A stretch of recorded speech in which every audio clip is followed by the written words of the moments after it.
Hello, everyone, and welcome to another episode of Integrity Matters by Turnitin. Today, we're very excited to have Professor Cath Ellis of UNSW with us, which is the University of New South Wales, talking about how we can tackle the wicked problem of contract cheating.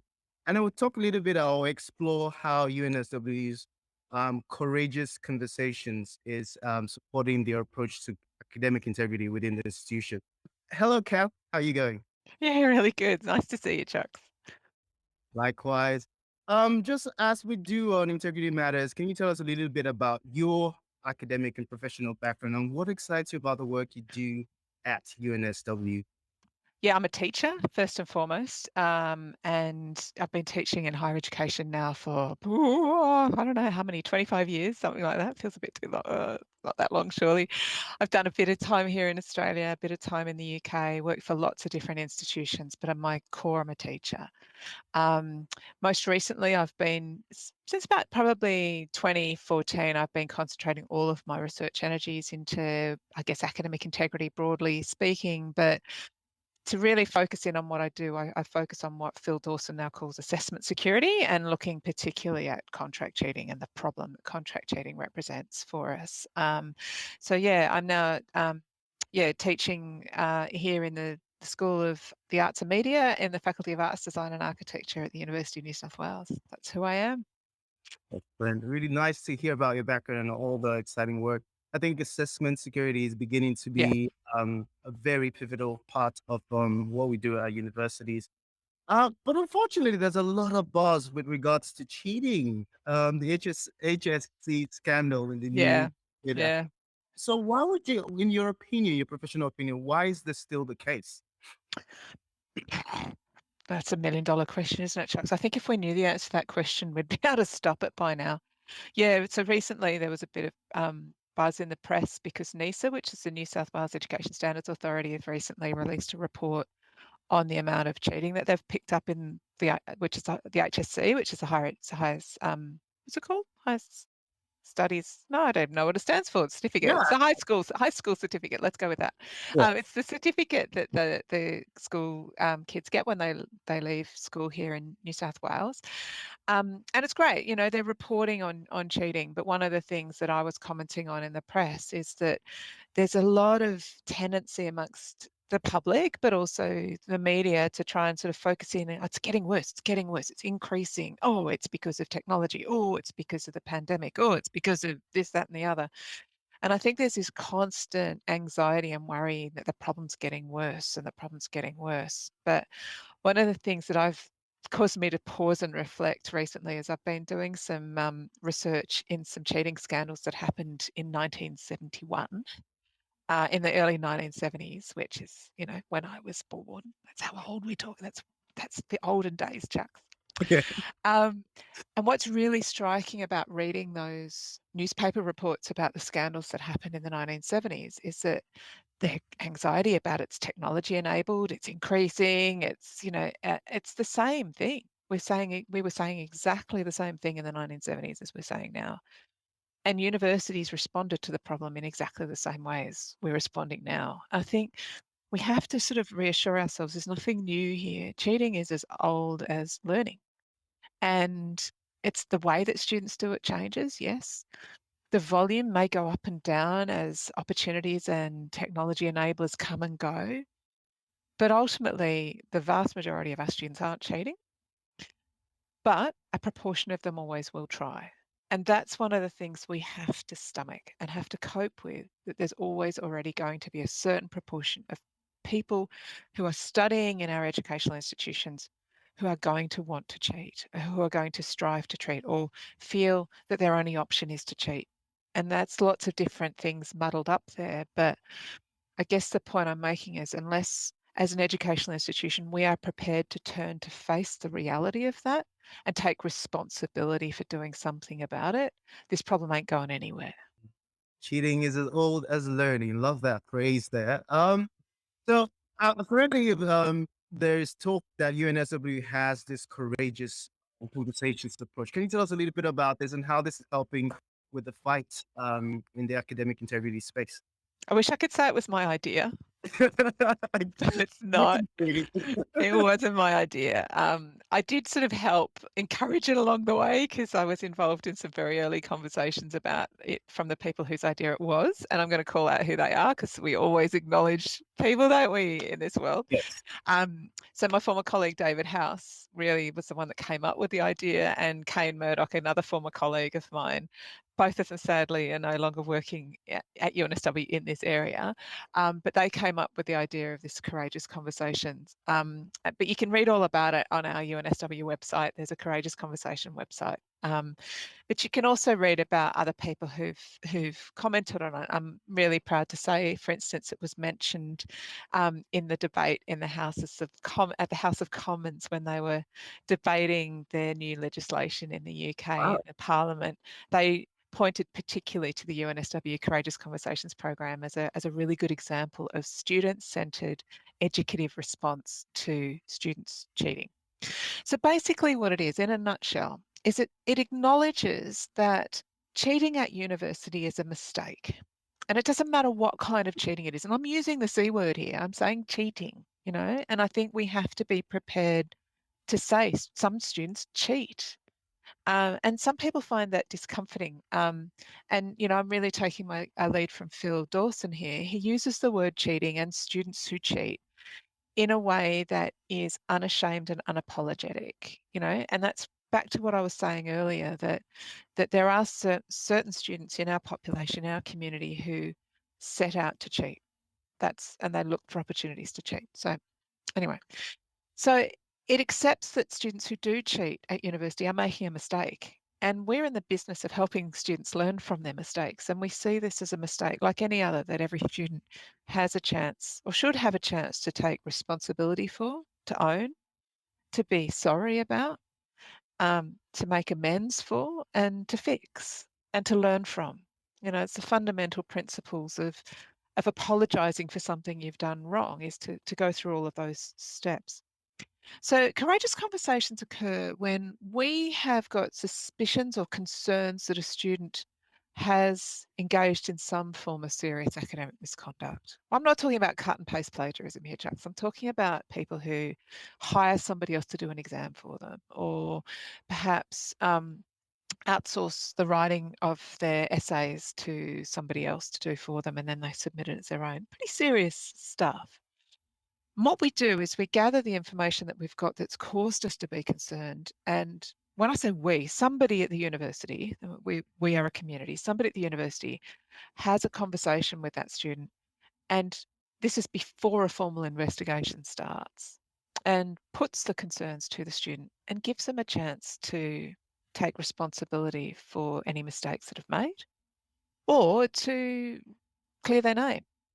I've been involved in courageous conversation where a student has come and said, I was absolutely sure I had, evidence that they had cheated, and the student came to the conversation and explained it, and I went, oh, I see, I get what's happened there. Oh, that's fine. And she went, oh yeah, yeah, and she was really happy that she'd been able to explain and clear her name, and it was perfectly. I mean, she probably should have done something else, but it was innocent. It was perfectly okay. So there's an opportunity for them to clear their name if they indeed haven't done anything wrong. But if they have done something wrong, it's a last chance for them to own the mistake and take responsibility and to apologize for it and to address the mistake. Now, if a student comes to us at that point and takes that opportunity, we are looking at them and saying, well, you can act with integrity. You've just shown us you can act with integrity by owning that mistake. That takes integrity to say, yes, I've done wrong. I shouldn't have done that. Now I look back on it, I regret it. Can I have my chance again, please? That's integrity. And that takes courage as well. And that's why we call them courageous conversations. So at that point, what we say is, okay, you've shown us you can act with integrity. There is something we can work with here. We're going to take the very harshest penalty off the table. And let's face it, the harshest penalty that's usually available for students who've engaged in serious academic misconduct is permanent exclusion. So we take that off the table and we say, okay, well, you can't have credit for the work you didn't do because you didn't do it. You haven't demonstrated your learning to us. So you will not get credit for those assessment tasks or courses or whatever it is. You'll have to do those again. And we'll give you the support that you need to address the reasons why you went into this cheating behavior in the first place. And we'll support you and guide you and care for you and your learning so that you can go back to your program of study and progress and complete and graduate with integrity. So that's what the courageous conversation is, and that's in a nutshell how it works. Sounds like a very, very it's comes with a little bit of rehabilitation in it there, Sure, where sure, where but I guess that's what forgiveness is, isn't it? You know, yeah. and I'm not a particularly religious person myself, but there's a certain sense of kind of forgiveness Mm, here, and again, but we're learning not just from the sort of liturgical discourse here of, say, Catholic reconciliation. We can also learn from other areas, like, I've been reading a lot at the moment about things like regulatory theory and how do we stop coal miners from dying in coal mines? It's and tax evasion, all sorts of other industries. mm, Um, One of the things I'm thinking a lot about at the moment, Chucks, is I've talked to you also earlier about how can we learn from history. But another thing we have to think about is how can we learn from elsewhere? One of the things I think we have to start recognizing is we can't keep repeating the same mistakes we've been making for 50 years. We have to start thinking of other ways of addressing these problems. And one of the things I love about this approach, this sort of forgiveness approach, is it allows the student or whoever has done wrong to bring their best selves to the table and to be their best self, not their worst self, not the mm, worst self that made a bad mistake, but to be their best self. And that to me is the spirit of what educational institutions are doing. And it's the core of what I am as a teacher, is allowing a student to become their best self. mm.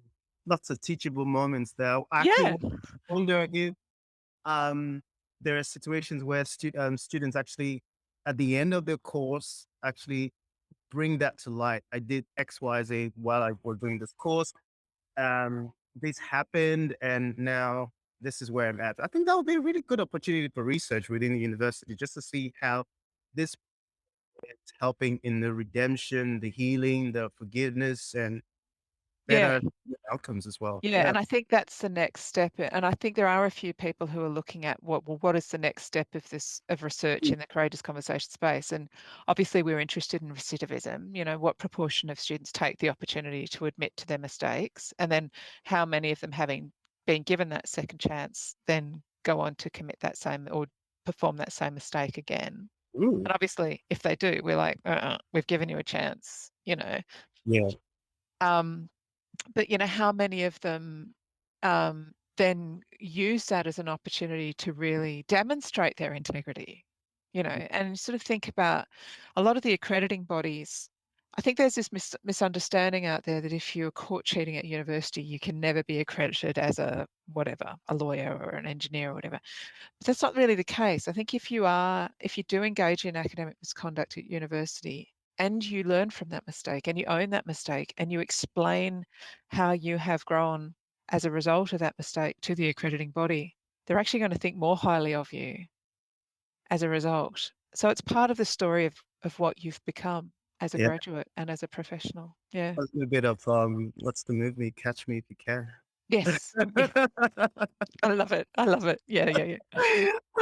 All right, moving on. And it's really good to hear University of New South Wales's approach with the conversation. But there's also this talk in the media about Mm. they need to reset values, student values Yes. in the academic integrity space. So I wanted to get your thoughts on this. How can we, is that a thing that can be done, and how can it be Yes. done? Yes. Yes. Absolutely. I am absolutely in that space at the moment. After looking at this for years and years and years, the word you have grasped hold of there, Chucks, I think is a really important one, value. And I'm really interested in the concept of value in two ways. First of all, the value exchange that is going on when students come to a university and, give up their precious young lives and their money, let's face it, and their time. What value exchange is going on there, but also the point you make about values. And we know, if we start there, we know that one of the most valuable things or valued things that graduate employers are looking for and not always getting from their graduate employees is values alignment. So an organisation such as your own employer, Turnitin, my employer, UNSW, but any employer like Westpac or Telstra or any, corporation has a set of values, a set of professional integrities that they consider to be important in their world, whether it be a law firm, whether it be a telco, whether it be whatever, a school, whatever. And they want to know that the employees that they're taking as professionals into their work share their values. They, have that same moral compass, that same ethical compass, that same sense of integrity. So that's obviously the end goal we're looking for, is that we want to graduate students who have a sense of what their values are and therefore seek employers and organisations to whom their values align, and vice versa. That's a value exchange that's going on there. But if we think to this idea not of values but value exchange, one of the problems I think we've got ourselves into is that the exchange of value that's going on in university courses or university degrees has skewed in a really interesting ways, where it's become misaligned. We've got to a situation where, okay, learning is a very embodied thing, right? You learn something, Chucks, you have it in your body, right? And there's all sorts of things in life you can outsource. You can outsource. I outsource my cleaning. What you outsource, you can outsource your ironing, your dog walking. I outsource my tax because I hate doing it. There's all sorts of things in life you can outsource, but there are all sorts of things in life you can't outsource. You can't outsource your exercise. You can't outsource your nutrition. You can't outsource your sleep, and you can't outsource learning. It's just one of those things you cannot outsource. But I don't get to dive into the heads of students and have a look around and go, oh, hey, I can see some learning there, or some learning over there. It's just physically impossible. So what I'm doing as a teacher is I'm getting the students to externalize their learning somehow, to produce some kind of external manifestation of their learning so I can observe it and measure it. I can see it and I can put a tape measure up to it and say, yes, learning has occurred. That's kind of what teaching and learning is at its nut. At the core of it. It's the nutshell of what it is. Now, if I need somebody to demonstrate to me that they can play the violin, or they can land a plane, or they could safely inject a patient, I can watch them do it. But there's a whole pile of other stuff you can't watch in that same kind of way. Like, I can't watch somebody write an essay. I can't watch somebody, it's a sort of a whole pile of things you can't watch. So the assessment tasks we set up are a proxy. They're an externalization that's a proxy for the actual learning that's going on. Now, what's happened here is that the work that it took to generate that proxy is now being outsourced to another person in a lot of instances. That's the problem of contract cheating. And so what's actually going on here is that the students are outsourcing the work to somebody else and then taking that work and giving it to us. And what they get in exchange, this is the value exchange, is they get credit. That's kind of how it works. But they haven't done the learning. Somebody else has done the learning. And what we should be doing is exchanging credit for learning, not for work that was done by somebody else. So one of the things we've got to think about is, how do we empty the value of cheating from our courses? This is the question I'm asking a lot of people at the moment. I'll ask it again. How do we empty the value of cheating from our courses? The other way to ask that question, which is to look at it from the other way around, how do we genuinely measure genuine learning? And they're the two questions we've got to try and find answers for. And I believe that in our massified, atomized higher education sector, the way in which we currently award degrees based on getting enough credit in this kind of exchange of summative assessment tasks for credit, we have lost the ability to be able to invest our resource and energies in the right place to genuinely measure genuine learning. So we've got to start thinking about, how do we rearrange what we do? How do we rearrange who does what and when, so that we can invest more time and energy in the genuine measurement of genuine learning. I'll just get it having a bing, bing, bing moment when you mentioned, when you were trying to describe for people who are in the pilot, you've got to watch them or you're given an injection. I was like, maybe that's the reason why you we do the summative exams in classroom that is fully invigilated. Maybe it could be the need to want to watch people while they're Yeah. doing that. That could. So I was like, maybe that's maybe we should bring it back. I don't know what works, but I think you raised a lot of really, really I don't valid. I don't think so, but I think what you've helped me to understand there, which I'd sort of not thought about before, but that's probably why so many people are wanting to bring Mm, back invigilated exams. There's something about really watching somebody, like actually watching somebody in the same room, not mm, just on a screen like we're doing right now, but really watching someone. There's a sort of fetishization of that almost that I think mm, is people are finding hard to let go of. Yeah. yeah. Well, that's a conversation that I'm really keen to see how it's, especially to your question about taking the values out of cheating, which is very important. Now let's move the needle a little bit and look at technology. Technology, we know this is where we're at. Technology is enhancing how we're learning, how we're marking, how we're even tackling academic integrity, or rather cheating in the academic integrity space. In your opinion, how might we begin to use tools like I'll use Turnitin's authorship to enhance or teach students how to write? And also the other flip side is how do we use technology effectively to or the analytics in technology to identify at-risk students so we have the right just-in-time measure to support them, maybe get them into the courageous conversation space so that it can say, "Oh, I was feeling a bit drained and stressed," or "I had to think about that." But yeah, in your opinion, how can we do this more effectively?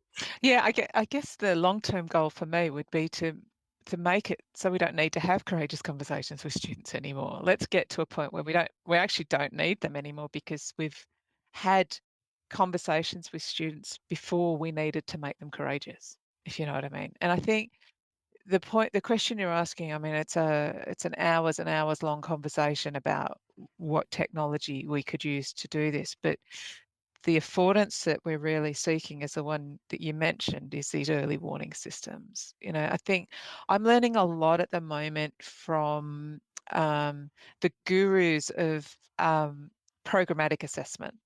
People, a lot of them are Dutch. It's really a big stuff, coming out of Holland, of the Netherlands. But people like Kees van der Vleuten, who is, one of the things that he talks about is getting out of the summative game.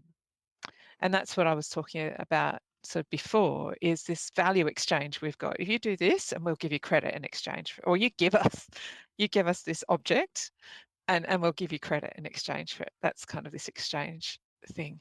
Not show us your learning and we'll give you credit, but give us this proxy and we'll give you credit. And he refers to that as a summative game, that this kind of exchange of value for credit. How do we get out of that? And the argument that's coming from the people who talk about programmatic assessment and other similar pedagogies is we actually need much richer, more fine-grained, more frequent information points or data points about where a student's learning is at any given point of time throughout their program of study. So being able to identify what learning outcomes they've fully met, partly met, not yet met, not even on a hope of meeting. And I know you pretty well now, Chucks. You know me pretty well. There's all sorts of stuff I'm really good at, and there's stuff I'm terrible at, and that's true of everybody. But there's certain things, certain standards, certain things we have to be able to measure to know that this person, once they graduate from us, is a safe and competent practitioner. And so part of what I think we have to be starting to think about is what does it mean to gather enough data points to know that we've got the picture of what a student is able to do? And how can we check in with them regularly along the way so we're not waiting until the very last minute prior to graduation to say, oh, as it turns out, you're not good enough. Sorry, you don't get the degree. That's not fair either. Again, people spending their young lives and their fees getting to a point like that. We have to be able to help people along the way. So I think that there's all sorts of ways in which we need to be leaning into the formative much, much more. We need to be, the irony of this is I think, multiple choice exams or formative exams or tests or quizzes that happen frequently and can be, done over and over again by students for learning are going to be more important than ever. Um, but going to some of the things that, I know well, things like the authorship tool from Turnitin, what it gives us is a helicopter view of a student's work. You can get in a helicopter and get up and look down upon everything, every document, every file, written file that a student has submitted to that educational institution across their program of study. And you can look at that across time and you can see a portrait start to be painted about what they have submitted. I'm not going to say what work they've done because unfortunately in some instances they haven't done the work themselves, somebody else has. But you can get up in a helicopter and look down on them and see them quite, see a picture of the work they've submitted. That's a previously unexplored possibility that we just couldn't do before. There was no practical way of, particularly when we managed everything on paper, but even before that, after that, when we are gathering information about student submissions electronically, it was hard to see that big picture of the student. So, in brief, I mean, I could talk about this for hours, Chucks, as I'm sure you're well aware, but in brief, what the technology needs to give us is a better, clearer, more fine-grained, more, with finer pixels picture of the student as a whole, measured against their program learning outcomes, and focused in particularly on the highest of high stakes decisions, which is student safe and competent to pass or not? We're not talking about are they a high distinction versus a distinction student. That's not high stakes, really. It's about that borderline between pass and fail. That's the highest of high stakes. And so we need to be making good informed decisions that need to be informed by rich, detailed information about what that student can and can't do. Cool. There's so many questions I would ask just for leading up to that one. And it's a very exciting conversation. But at some point we need to wrap up. So I'll just throw this one in there. And it's just looking at the lens of academics. There's some factors that prevent them from reporting contract cheating. Yeah. And Oh, yeah. there's the other bit about there's a very manual process and there's an automated process. How do we begin to balance that, substantiate the process of reporting contract cheating? Yeah, it's a really good question. It's a really important question. The thing that I am really advocating for now, really strongly, is this has to be a partnership. It has to be a team effort. Um, and we've got this hashtag, hashtag. Um, this is what the young kids do, I know. Hashtag. Um, make it someone's job. We need to professionalize the administrative decision-making function of academic integrity or academic misconduct investigation and reporting. Um, and it needs to be a team effort. And I guess what the partnership is that I'm advocating for most in its sort of most profound sense is it's a mixture of academic judgment, the sort of judgment that only an academic teacher who knows the students, knows the course, and knows the discipline area can bring to the table. And then the expertise of the investigative practitioner who are experts in procedural fairness, in the policies and procedures of the university, of investigation, of interviewing students, and so forth. We can't expect every academic staff member in a university to have that skill set that the practitioners have. And we cannot expect the practitioners to know every single nuance of the academic discipline areas that we teach at a university. It's just not possible. We can ask them to have some, but not all. So it's got to be the partnership between the two. And by making it someone's job, if this is actually their main role to do and it's their performance targets and it's their, professionalism to do it, that allows us to take a huge volume of the work off the academic staff whose job it isn't. It's not their main job to do this. Absolutely, it's their responsibility to suspect and refer, but it's not their responsibility or their duty to investigate and decide. That's further up the chain. So that's the big piece of the puzzle, I think, for me, that we need to click together is how do we really equip our academic staff to know when and how to use their academic judgment to raise concerns that a student may not be the sole author or um, producer of their academic work? And how do we enable through systems, through policies, through procedures, through strategic workforce planning and workflows, how do we enable that concern to be raised efficiently and effectively through to people who can investigate that in a procedurally fair way to a decision that academic misconduct has or has not occurred? That's when we get to detection that has survived appeal. So that's how we do it. And that's how we clear away all these perverse incentives Mm. to not report. All right. I would like to say a big thank you to Professor Cath Ellis for joining us today in today's conversation, tackling the wicked problem of contract cheating. We know it's here to stay, or we know it's going to be a problem. I think it's just how we have to change the thinking in regards to how we Yes. approach it. And you've shed light on UNSW's approach at using the courageous conversation, which I did really enjoy because I see it's taking more of a reforming, let's reform the student as opposed to let's penalize you approach, which is great. And looking forward to continuing to hear more about this in the press, in the media, and maybe other universities can trial that as well. Thank you so much for your time today, and I look forward to continuing to collaborate with you. It was great to see you, Chucks.